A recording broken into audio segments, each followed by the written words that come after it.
Hello everyone, welcome back. Falme proclaims the dragon reborn as it burns through the sky. The Valor Horn has been blown. Tzeentch are vanquished. Ishamael is dead. After being scattered across the globe, the Emons Field 5 are once again reunited. The Wheel of Time Season 2 concluded with an amazing episode that kept up the show's trend of growing better and better. We simply have to wait in the longing for it, as Season 3 of the program is already in the bag and hopefully coming sooner rather than later. The story has much more to tell, and the pattern itself has many surprises in store for our favorite characters. How exactly does the Wheel of Time's second season prepare for its third season? The great heroes of the pattern are brought back to battle for the light by Mat Cauthon, who likely steals Shadar Logoth's cursed dagger and sounds the Horn of Valor in the Season 2 finale. That's not all, though. He remembers his past after being tormented for months. Ishamael feeds him a tea in the penultimate episode that is meant to reveal all of his previous lives. Mat witnesses horrifying depictions of crimes committed in his previous incarnations while doing this. We must remember that Ishamael is also known as the father of lies, though. Mat is not a monster. In fact, he is a hero of the Horn.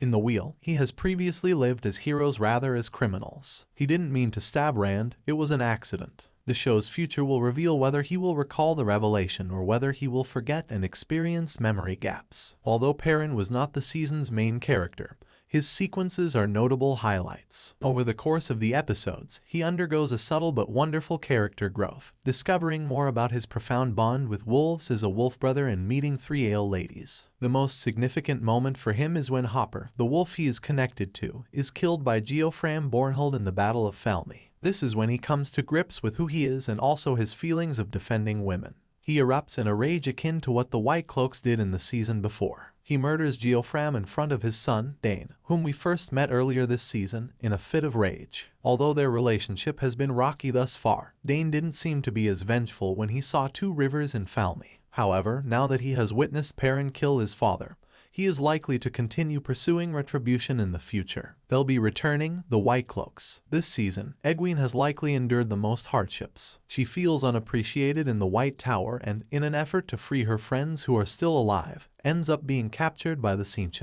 Though they are ineffective, Egwene embraces minor acts of rebellion against Rhenna in a scenario where she is wholly damaged. In the end, after collaring Rhenna, Egwene sees her retaliation through to the very finish by hanging the Soldum from a peg. She also feels terrible about Rand's death from the previous season, believing that if she had been present at the Eye of the World, she could have done something to save his life. She confronts Ishamael with a shield to defend Rand and the rest of her allies when this all comes to a head. Even as she almost cannot fend him off despite exerting all of her effort, she maintains her position. Egwene has undergone significant adjustment this season and will continue to be a merciless force. We see the stinger that Season 2 ends on in the final seconds of the episode. The Forsaken are no longer sealed, which frustrates Lanfear, who believes she has defeated Ishamael and has plans to destroy the remaining Forsaken. The last 6 Forsaken had their seals broken by Ishamael, who had foreseen Lanfear's treachery. Lanfear is startled as Maghedion, who is hiding from the power in a dark web-like weave, sits in a chair in the chamber. Because Maghedion has threatened to have Lanfear keep away from Rand despite the fact that we have known her to be a fearless evil force throughout the season,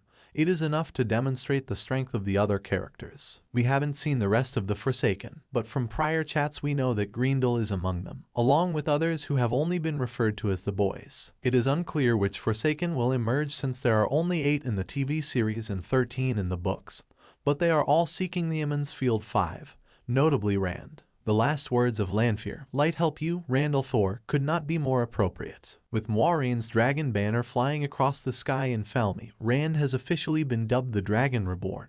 But there is still much for him to do before the last battle. In this episode, Rand receives the first Heron mark, a symbol of the Carethan cycle, and the dragon's predictions on his hand. The Heron will mark him once more, twice to name him true. Although the Carethan cycle has not received much attention in the program yet, it is still happening for book lovers who are familiar with it. The Shadow Rising, the 4th book in the Wheel of Time series, will be adapted for Season 3 based on what is currently known about it. Thank you for watching, don't forget to subscribe.